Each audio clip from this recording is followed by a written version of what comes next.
Teacher, pelo amor de Deus, não consigo entender o inglês, é muito difícil. Não é não. Estudar inglês é fácil e no vídeo de hoje eu te provo com 5 dicas, com 5 motivos, com 5 justificativas de por que estudar inglês é mais fácil do que você imagina. Mais fácil até, eu ousaria, do que estudar o português.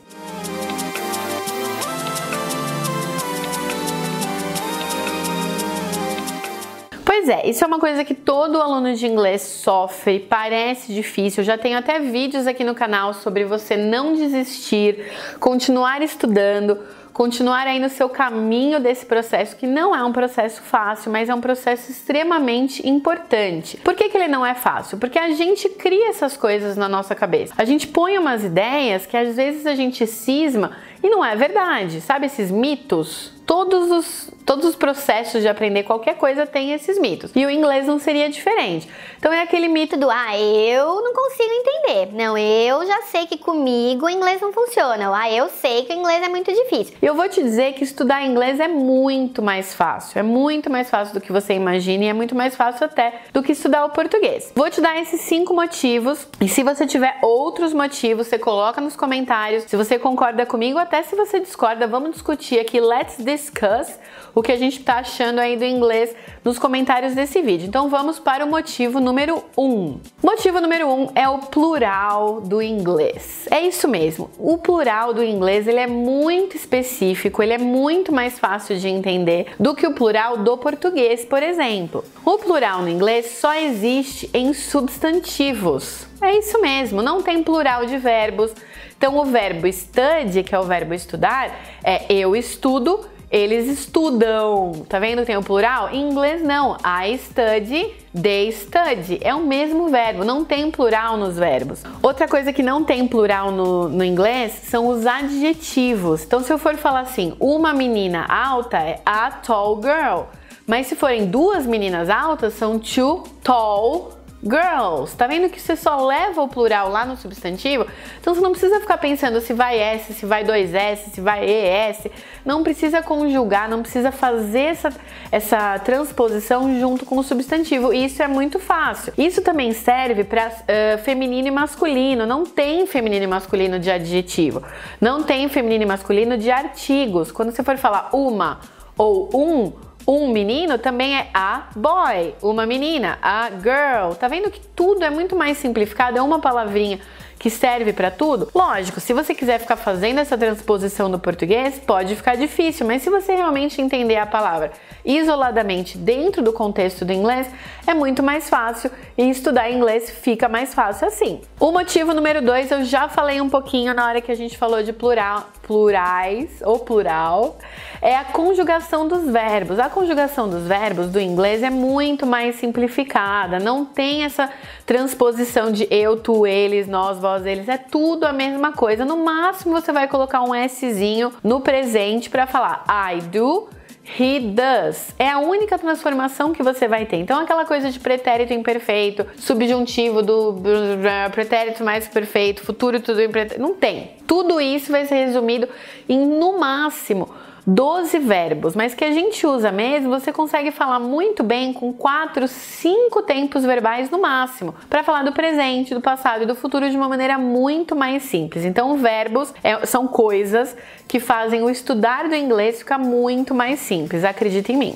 Outra coisa que ajuda muito no inglês, que de outras línguas, se você for comparar com aprender russo, aprender chinês, aprender o japonês, o alemão, o inglês tem muitos cognatos com o português. Como é uma língua que às vezes sofreu alguma interferência do latim, né, na colonização, em vários momentos da língua inglesa, às vezes a gente foca muito nos falsos cognatos, que são aquelas palavrinhas que parecem, mas não são. Eu tenho vídeo sobre isso, eu vou deixar linkado aqui na descrição, mas é muito mais fácil você focar nos cognatos, palavras que são muito parecidas ou iguais ao português e que a gente usa no inglês.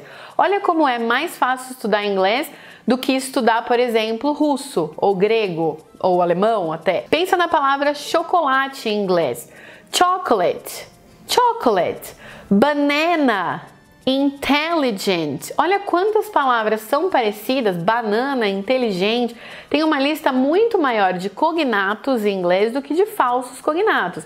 Então tudo isso, para você que fala português, vai te ajudar e muito a decorar palavras, a usar palavras. Sabe quando a gente acha que está fazendo aquele embromation e criando uma palavra e na verdade ela é essa mesma? É maravilhoso. Isso faz com que o estudar do inglês seja maravilhoso, muito mais fácil do que estudar outros idiomas. Mais um motivo para você acreditar aí no poder do inglês.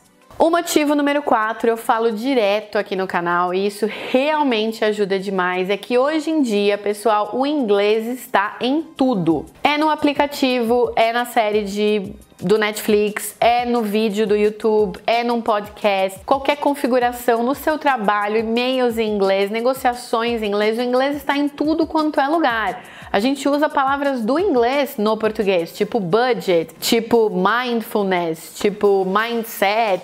A gente usa isso muito no português sem nem perceber e porque o inglês está muito próximo da gente. Tudo que a gente tem contato hoje é em inglês, é muito mais fácil até do que aprender outras línguas que você não encontra tantos filmes, tantas músicas, tanto conteúdo. Então o inglês por isso passa a ser importantíssimo, porque você precisa ter o inglês para entender tudo isso que está tão próximo da gente, mas ao mesmo tempo facilita o processo de aprender, porque é só você virar para o lado que vai ter uma coisa que vai te ajudar a aprender o inglês. O canal da Teacher Fernanda tá aqui exatamente para provar isso, que tem inglês em tudo quanto é lugar. É só ligar o YouTube que tá aí. E o motivo número 5, talvez seja novidade para você, não sei, mas fique sabendo que para você se comunicar muito bem, com facilidade, para você usar realmente o necessário do inglês, sem ter a necessidade de se aprofundar muito numa conversa, numa viagem, numa entrevista de emprego, você precisa aprender inglês entre 400 e 700 palavras. Somente. É isso mesmo, entre 400 e 700 palavras é o que os estudos consideram o mínimo para você se comunicar muito bem no idioma, porque você sabe que o inglês tem muitas palavras que servem para tudo. Diferente do português, que a gente tem 4, 5 versões da mesma coisa, com uma palavra em inglês, às vezes você consegue falar de um verbo, de um substantivo, de um adjetivo com a mesma palavra. Então, olha que maravilha, é um volume léxico, é um volume de vocabulário que você consegue aí, tendo uma repetição, tendo um estudo mínimo, já se comunicar super bem. E isso dá uma paz de espírito se você comparar com o português mesmo, que a gente precisa de tanto volume, tantas conjugações, tantas inflexões da palavra mesmo, para você conseguir se comunicar maravilhosamente do jeito que a gente fala o português hoje. Então o inglês, ele é mais simples, ele é mais puro, né? Muita gente não acha nem isso uma coisa positiva do inglês, prefere o português, prefere o latim, prefere o francês, mas de uma maneira mais simples, ele simplifica realmente o seu estudar do idioma e faz com que a coisa fique muito mais fácil. Esses 5 motivos são motivos para você entender que é uma coisa simples estudar inglês, é uma coisa que só depende realmente da sua dedicação. Conte comigo para esse processo, já se inscreve no canal se você é novo aqui, porque eu trago conteúdo sempre para te ajudar nesse processo de melhorar o seu inglês. Eu espero que tenha sido útil. Já deixe nos seus comentários o que você acha aí do processo, se você concorda comigo ou não, e se você tem motivos para concordar e discordar de mim, que a gente discute por aqui. Espero que tenha sido útil and bye! Expression of the day. E a expression of the day de hoje é to beat around the bush. To beat around the bush. Não dá para traduzir ao pé da letra essa expressão como todas as outras expressões idiomáticas que eu trago aqui, mas to beat around the bush significa enrolar. Sabe quando você não quer chegar realmente no ponto da questão, não quer abordar aquilo de fato, e aí você fica, não, porque sim, porque não, talvez, não sei. Esse enrolar é to beat around the bush. Então, se você quiser falar para alguém parar de enrolar e já contar o que está acontecendo logo, stop beating around the bush. Tell me what happened. Para de enrolar, já me conta o que aconteceu. Então, na hora de você usar essa expressão, tem realmente um tom mais informal, falando com um amigo, falando com uma amiga, mas pode colocar aí na lista de expressions of the day. And bye!